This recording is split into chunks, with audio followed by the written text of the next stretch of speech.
Hello दोस्तों, स्वागत है आप सभी का आपके अपने चैनल ग्रूमर इंस्टीट्यूट पर। आज का ये वीडियो 12th क्लास केमिस्ट्री का रहेगा और केमिस्ट्री में ये पहले चैप्टर का 8वां वीडियो और ये ही अंतिम वीडियो रहेगा थ्योरी का। हालांकि मैंने बहुत सारे जितनी भी थ्योरी समझाई है सारे न्यूमेरिकल्स को करा के कराई है, ठीक है।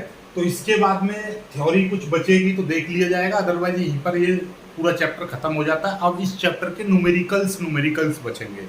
न्यूमेरिकल्स का याद रखिएगा, केमिस्ट्री में 10 नंबर के न्यूमेरिकल्स आएंगे आपके बोर्ड परीक्षा में और केवल 3 ही चैप्टर हैं जिनसे न्यूमेरिकल्स आएंगे, पहला, दूसरा, तीसरा, ठीक है। चलिएगा, तो आपका पहले चैप्टर का ये जो चैप्टर का नाम मैं आपको बता दूं, कुछ कंफ्यूजन में ना रहें। विलियन नाम का चैप्टर चल रहा था और ये आपका लास्ट वीडियो रहेगा। अब इसमें टॉपिक हैं आपके आज के झिल्ली, अर्धपारगम में झिल्ली, विसरण, परासरण, इनको इंपोर्टेंट कर लीजिएगा और इस परिभाषा को वेरी इंपोर्टेंट कर लीजिएगा, ठीक है।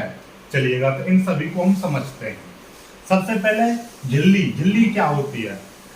नॉर्मली आपने देखा, दैनिक जीवन के कुछ उदाहरण मैं आपको बताता हूं। ऐसा समझ लो, गर्मी में आप काम करते हो और बहुत ज्यादा पसीना आ जाता है। ये पसीना आता कहां से? शरीर के अंदर जो आप पहले पानी पीते हो ना, हमने पानी पिया और गर्मी में हमने कुछ काम किया या कहीं गए या कमरे में भी बैठे हैं, पंखा वंखा बंद कर देते तो हमारे शरीर में से पसीना बाहर आने लगता है। तो ये पसीना क्या होता है? पानी। और ये पानी कहाँ से आया? शरीर के अंदर से बाहर निकल रहा है। तो मतलब कि हमारी ये त्वचा जो है, इस त्वचा में कुछ ना कुछ अंदर रेते हैं, कुछ ना कुछ इसमें ऐसी बारीक परत, हम समझ सकते हैं इसको, ऐसा समझो कि बारीक परत है। इससे क्या है? पानी बाहर रिस गया, बाहर निकल गया। एक और एग्जांपल लो, ऐसा समझिएगा, जब हमारे कहीं पर कोनी पे चोट लग जाए तो हमें कोई मान लीजिए ट्यूब वगैरह जैसे मूव है, आइडेक्स है या बाम है, हम उसका ऐसे करके मालिश करते हैं तो दर्द में थोड़ी राहत मिलती है, कम हो जाता है, ठीक है। तो चोट मोच में जब हम वो लगाते हैं मरहम, तो वो क्या है, अंदर तो नहीं जाता, सुई से अंदर तो नहीं घुसते, नहीं, बाहर ही लगाते, लेकिन बाहर से अंदर तक असर हो जाता है और हड्डी तक वो पहुंच जाता है। कैसे? क्योंकि हमारी त्वचा में रेसे हैं जिनके कारण वो अंदर प्रवेश कर जाता है लिक्विड फॉर्म में। यही होता है, जैसे वोल्नी वगैरह लगाते हो, स्प्रे कर दिया ऐसे करके वो अंदर मल लिया, अंदर चला गया। तो मतलब हम कह सकते हैं कि हमारी त्वचा में एक क्या है, कोई भी बारीक परत बनी हुई है जो जिससे कि कुछ पदार्थ अंदर भी जा सकता है, बाहर भी आ सकता है। ऐसे ही बहुत जगह दैनिक जीवन के और उदाहरण देखो, जब करेला जो होता है, करेले का कड़वापन नष्ट करने के लिए हम उसको नमक का पानी लेकर उसमें डाल देते हैं, तो क्या होता है, नमक का पानी उसके अंदर प्रवेश कर जाता है और करेले का जो पानी बाहर निकल जाता है, जो कड़वा पानी होता है। तो वो कहाँ से निकला? करेले का जो ऊपरी परत है वो कैसा काम कर रहा है? एक झिल्ली की तरह काम कर रहा है। तो झिल्ली को ऐसा समझिएगा, एक बारीक परत, ठीक है। तो सिंपल सी बात है, ठोस या द्रव की पतली या बारीक परत को हम क्या कहते हैं? झिल्ली कहते हैं, ऐसा समझ लीजिए नॉर्मली, ठीक है। जैसे कि चाय छाननी परत है भाई, चाय छाननी जो चलनी होती है या आटा छानते हैं वो भी एक प्रकार की झिल्ली है। समझ में आ गई बात? तो कोई भी ठोस की भी हो सकती है, द्रव की। तो बारीक महीन परत को, जिससे कोई भी पदार्थ आर पार हो सके, उसको बोलेंगे हम झिल्ली। समझ में आ गई? झिल्ली क्लियर हो गई बात झिल्ली से, ठीक है। बस झिल्ली तो केवल इतना परिभाषित करोगे आप कि एक ठोस या द्रव की बारीक या महीन या पतली परत जिससे कोई पदार्थ आर पार हो सकता है, उसी को हम झिल्ली कहते हैं। अब ये अर्धपारगम, हमारे सिलेबस में अर्धपारगम में झिल्ली ये क्या होती है? अब ऐसे समझिए, झिल्ली तो हमको पता है, आपने देखा कि हमारे पास में इस तरह की एक चाय छाननी ये चलनी है ऐसे, ठीक है, ये आपके। अब इसमें क्या है, इस तरह से यहाँ पर बहुत सारे वो बने रहते हैं इसमें, ठीक है। ये अब हमने क्या करा, दूध पहले एक भगोने में पानी डाला, उसमें चाय की पत्ती डाली, थोड़े से तुलसी के पत्ते डाल दिए, अदरक डाल दिया और उसी में कूट काट के सारा अजवाइन सौंठ वोंठ लगा के एकदम कड़क चाय बनाई, चीनी डाल के, दूध डाल दिया, चीनी, चाय बन के तैयार होगी। अब चाय को ऐसे तो सर्व नहीं करते हो आप, चाय को कैसे सर्व करते हो? चाय को सर्व करने के लिए सबसे पहले चाय छाननी, चलनी जिसे बोलते हैं, उसका इस्तेमाल करते हो। अब कप के ऊपर लगाओ, कटने से चाय पलट दी। अब ये चलनी क्या करती है कि जो लिक्विड फॉर्म है उसे तो नीचे जाने देती है, जैसे कि हमारे नीचे यहाँ पे एक कप रखा है, तो इसमें क्या करेगी, इसमें आपका लिक्विड फॉर्म तो आ जाएगा, लेकिन ऊपर जो भी चाय के पत्ते हैं या जो भी कोई अवांछित पदार्थ, यानी कि ऐसा समझ लीजिए यहाँ पर जो भी पदार्थ होगा, चाय की पत्ती, अदरक के छिलके, ठीक है, सौंफ वोंफ, जो भी चीजें, लौंग वगैरह, इलायची वगैरह जो भी है, जब वो यहाँ पर रह जाती है, लेकिन इसका जो अरक है वो नीचे चला जाता है। ठीक है, तो ये क्या कर रही है, ये यानी कि एक जो पीने योग्य पदार्थ को अलग कर रही है। तो ये एक प्रकार से अर्धपारगम्य झिल्ली कहलाएगी। लेकिन हमारा क्योंकि विलियन का चैप्टर पढ़ रहे हैं, और विलियन में क्या चीज होती है ऐसा समझ लीजिए, विलियन में दो चीज पाई जाती है, विलेय और विलायक। ये चीज हम बार बार चीख चीख के चिल्ला रहे हैं।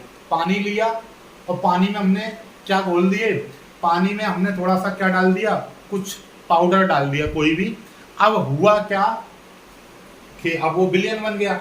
अब विलियन में हमने एक झिल्ली लगा दी। ये क्या है, एक ऐसी झिल्ली जो इस विलियन से विलायक को तो जाने दे, किसको जाने दे, विलायक को तो अपने आप से आर पार होने दे, विलायक को तो जाने की अनुमति दे रही है, अपने से आर पार निकालने की अनुमति दे रही है, लेकिन विलेय को नहीं। यानी कि एक ऐसी झिल्ली जो अपने अंदर से या अपने आप से विलायक के अणुओं को तो आर पार होने देती है, या विलायक के अणुओं को तो अपने से निकलने देती है, लेकिन विलेय के अणुओं को अपने से आगे निकलने नहीं देती, उसी झिल्ली को बोलते हैं हम अर्धपारगम्य झिल्ली। अर्धपारगम्य झिल्ली समझ में आ गई, यानी कि भाई विलियन जो है उसमें विलेय और विलायक दोनों हैं। यदि कोई ऐसी झिल्ली हो जो विलायक के अणुओं को तो जाने दे, विलेय के अणुओं को रोक ले, इसको बोलेंगे हम अर्धपारगम्य झिल्ली। जैसे कि ये विलायक ऐसा समझ लीजिए, जल लिया, जल में हमने थोड़ा सा क्या डाला था, अदरक डाला था, जो विलायक हो गया। थोड़ी सी हमने लौंग डाली, विलायक हो गई। थोड़ी सी हमने चाय की पत्ती डाली, विलायक हो गई। और चाय चलनी से हमने छान दी, तो यहाँ पर पानी यानी जल जो दूध था वो आपने बाहर निकाल दिया, लेकिन बाकी रह गया ऊपर, तो वो क्या है, अर्धपारगम्य झिल्ली। यानी कि आधी चीज को जाने दे, आधी को नहीं जाने दे। ठीक है, कुल मिला के स्पेशली विलायक के अणुओं को अपने से गमन करने दे, गति करने दे, निकाल दे। ठीक है, चलिए छान दे। तो यही झिल्ली को हम बोलेंगे अर्धपारगम्य झिल्ली। ठीक है, ये होगी आपकी अर्धपारगम्य झिल्ली होगी। ठीक है, ये चीज समझ में आ गई। ठीक, चलिएगा। अब आती है विसरण। विसरण क्या होता है भाई, विसरण ऐसा समझिएगा, एक विलेय पदार्थ है या कोई भी विलेय पदार्थ, या विलियन समझ लीजिए, विलियन कह दो या विलेय कह दो। ठीक है, आपकी इच्छा है, जो आपका मन करे वो कहिएगा, लेकिन मैं आपको कह रहा हूँ विलियन है, तो इस विलियन में विलेय पदार्थ की जो मात्रा है वो 100 लीटर है। एक इधर विलियन समझ लो, इसमें विलेय पदार्थ की मात्रा 50 लीटर है। तो मतलब इसकी सांद्रता यहाँ पर क्या है, ये अधिक सांद्रता है, इसमें अधिक सांद्रता है, और यहाँ पर इसकी कम सांद्रता है। ठीक है, कम सांद्रता है। अब हमने क्या करा कि इसको एक पाइप से जोड़ दिया, या एक झिल्ली से जोड़ दिया, या आपको नॉर्मली जोड़ दिया, तो क्या होगा कि अधिक सांद्रता से विलेय के अणु कम सांद्रता की ओर प्रवाहित होने लगेंगे, स्वतः ही जाने लगेंगे। कैसे जाने लगेंगे, स्वतः ही जाने लगेंगे, अपने आप। ठीक है, एक गिलास लिया, एक गिलास में कुछ पानी है, यहाँ पर कुछ ये, इसमें इतना पानी है, इसको जोड़ देंगे तो ये ज्यादा भरा हुआ है, तो इसमें से इधर जाने लगेगा पानी, तब तक जाएगा जब तक दोनों का वाटर लेवल बराबर ना हो जाए। जैसे कि इसमें मान लीजिए 20 लीटर है और इसमें मान लीजिए 5, यानी कि इसमें 10 लीटर है, तो इसमें से इधर जाता रहेगा पानी, और तब तक जाएगा जब तक इसमें भी 15 लीटर, इसमें भी 15 लीटर ना हो जाए, या 15 ग्राम जो भी है, आप समझ रहे हो ना। तो मतलब दोनों का वाटर लेवल बराबर ना हो जाए, तब तक इसमें से इसमें पानी जाता रहेगा। ठीक उसी प्रकार से जब तक दोनों की सांद्रता बराबर ना हो जाए, तब तक विलेय के अणु अधिक सांद्रता से कम सांद्रता की ओर प्रवाहित होते रहेंगे, और जब तक दोनों का सांद्रता बराबर ना हो जाए। तो यही प्रक्रिया आपकी कहलाती है विसरण। क्या हो रही है, विसरण। विसरित हो गए अणु, ठीक है, विसरण हो गए। ठीक, तो विसरण समझ में आया। विसरण एक ऐसी प्रक्रिया होती है जिसमें विलेय के अणु अधिक सांद्रता से कम सांद्रता की ओर स्वतः ही प्रवाहित होते रहते हैं, स्वतः ही जाते रहते हैं, स्वतः ही गति करते रहते हैं। क्लियर होगी बात। विसरण आपको समझ में आ गया एकदम जीरो लेवल से और एकदम बेहतरीन तरीके से। ठीक है, चलिए विसरण समझ में आ गया। ठीक, अब बात आती है परासरण। ये परासरण क्या होता है भाई, परासरण सभी थ्योरी आपको मिल जाएगी। परासरण को इतना चित्र समझिएगा, इतना आपका चित्र, हमारे इधर एक विलायक लिया है, इधर भी एक विलायक लिया है, इसकी सांद्रता हमने 100 लीटर ले ली है, इसमें 50 लीटर ले ली है। ठीक है, तो विलायक के अणु ये क्या है, यहाँ पर कम सांद्रता है, कम सांद्रता, और यहाँ पर क्या है, अधिक सांद्रता है। विलायक के अणु ये परासरण क्या है, परासरण एक ऐसी प्रक्रिया होती है जिसमें विलायक के अणु कम सांद्रता से अर्धपारगम्य, ये कौन सी झिल्ली बना दी हमने, ये यहां पर देखिएगा वही झिल्ली है, ये कौन सी, अर्धपारगम्य झिल्ली, अर्धपारगम्य झिल्ली, ठीक है। परासरण एक ऐसी प्रक्रिया होती है जिसमें विलायक के अणु कम सांद्रता से अर्धपारगम्य झिल्ली द्वारा अधिक सांद्रता की ओर प्रवाहित होते हैं। कैसे प्रवाहित होते हैं, या गति करते हैं या आपके प्रवाहित होते हैं, ठीक है। तो ऐसी प्रक्रिया हो गई। तो क्या हो गया, मतलब समझ में आई कुछ, कि हाँ जी, क्या समझ में आया कि परासरण में अर्धपारगम्य झिल्ली से होकर गुजरेंगे विलायक के अणु, और विसरण में स्वतः ही गुजरेंगे विलेय के अणु, और कोई भी झिल्ली की आवश्यकता नहीं है। तो यही अंतर हो गया, विसरण में अर्धपारगम्य झिल्ली का होना आवश्यक नहीं है, परासरण में अर्धपारगम्य झिल्ली का होना अनिवार्य है। इसमें अधिक सांद्रता से कम सांद्रता की ओर विलेय के अणु प्रवाहित होते हैं, परासरण में कम सांद्रता से अधिक सांद्रता की ओर विलायक के अणु प्रवाहित होते हैं, ठीक है। इसमें चाहे मान लीजिए यहाँ पे विलयन ले रहे हैं, चाहे विलयन लेंगे कोई दिक्कत नहीं, चाहे विलेय के अणु इधर चले जाए कोई दिक्कत नहीं है, विलेय के अणु इधर चले जाए कोई दिक्कत नहीं है, लेकिन विलायक के अणु कम सांद्रता से अधिक सांद्रता की ओर ही जाएंगे, तभी वो प्रक्रिया आपकी परासरण कहलाएगी, नहीं तो वो क्या बन जाएगी, विसरण बन जाएगी। समझ में आखिरी बात नहीं आई। तो इसमें विलायक के अणुओं का गमन करना बहुत जरूरी है। तो एक ऐसी प्रक्रिया जिसमें विलायक के अणु अर्धपारगम्य झिल्ली द्वारा कम सांद्रता से अधिक सांद्रता की ओर गमन करते हैं, गति करते हैं, प्रवाहित करते हैं, उसी प्रक्रिया को हम परासरण कहते हैं। समझ में आ गई बात, चलिएगा। ओके, यहाँ तक आपका ये सारा चित्र का फोटो वगैरह ले लीजिएगा, स्क्रीनशॉट ले लीजिएगा, बहुत इंपॉर्टेंट है, ठीक है। चलिए, तो अब सीधे सीधे हम करते हैं परासरण दाब, और फिर करते हैं इस चैप्टर की समाप्ति, ठीक है। चलिए, बहुत जल्दी इसको कर लीजिएगा, यहाँ तक स्क्रीनशॉट ले लीजिए, आपको और समझ लीजिए, तो ये चैप्टर आपका खत्म हो जाएगा। और देखिए, परासरण दाब ऐसा समझिएगा कि यहाँ पर एक क्या भरा हुआ है, एक ऐसा समझ लीजिए कि यहाँ पर आपकी एक झिल्ली लगी हुई है, कौन सी झिल्ली लगी हुई है, ये अर्धपारगम्य झिल्ली है, ये कौन सी है, अर्धपारगम्य झिल्ली, ठीक है। अब यहाँ पे मैंने क्या भर दिया, इसमें इधर विलयन भर दिया, क्या भर दिया, विलयन।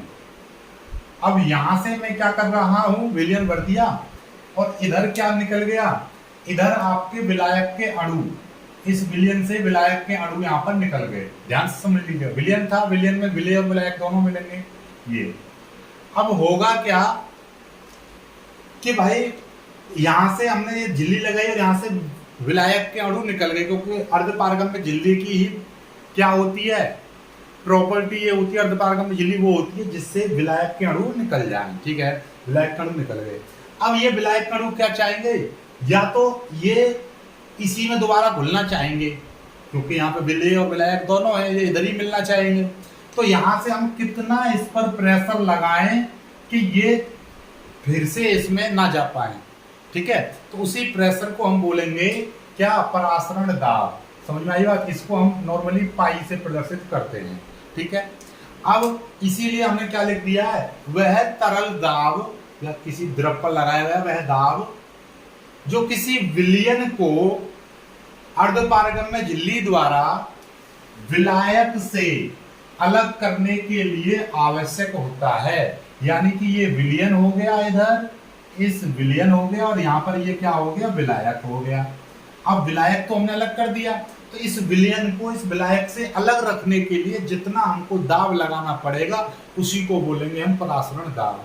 क्योंकि यदि यहाँ पे हम दाब नहीं लगाएंगे तो ये फिर से जो विलायक अलग हुआ है ये फिर से इस विलयन में मिल जाएगा। इसीलिए इस विलयन को और विलायक को, इस विलयन को इस विलायक से दूर रखने के लिए हमको दाब लगाना पड़ेगा, ताकि हमको इधर दाब लगाना पड़ेगा ताकि यहाँ से कुछ विलायक और अलग निकल जाए, और ना भी निकले तो ये वाला जो विलायक है इसमें फिर से प्रवेश ना कर पाए। समझ में आ गई बात, नहीं आई? इसी को बोलेंगे हम परासरण दाब। ठीक है, और 2-3 परिभाषा और हैं जो कि आपके अंदर नोट्सों में मिल जाएंगी, देख लीजिएगा। नोट्स ऐसा है कि मैं पहले नोट्स नहीं डाल पाया था, लेकिन अब क्या है पूरे चैप्टर के एक साथ नोट्स आपको एक वीडियो बनाकर पूरी पीडीएफ एक साथ प्रोवाइड करा दूंगा। आई होप कि आप समझ पाए होंगे इन चीजों को।